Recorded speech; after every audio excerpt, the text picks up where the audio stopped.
gece mən yenə olmuştum uşaq. Çöldə küləklərdə oxşadı məni. Bu real həyatdan çox ayrı uzaq. Sanki xatırlatdı olub keçəni. Yenə zümzüməsi coşdu çayların.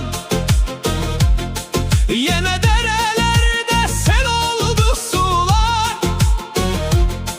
Bu ömür günümdən ötən ayların hesabında kimdən soruşmaq olar. Amma çox gözəldi getmək əzələ. Bir anlıq bu həyat olmuşdu nağıl.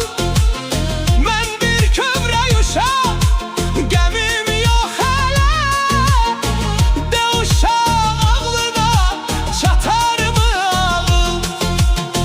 Gecədən sabaha yoxdu düşüncə.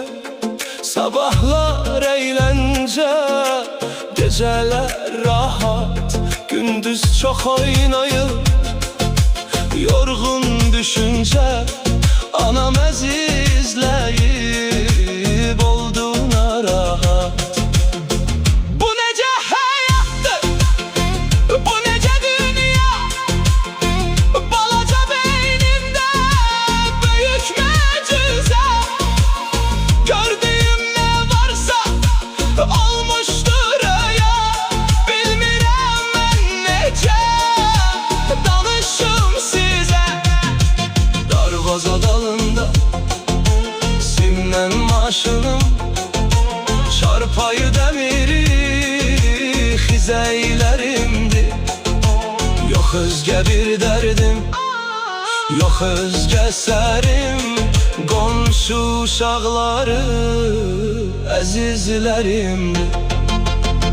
Bu gecə mən uşaq olmuşdum yenə. Yenə oyuncaqlar arzum olmuşdu. Bir qəfil küləyə, bir gizli yelə. Uşaqlıq illərim bir son qoymuşdu. Sanki bir yox idi, sanki bir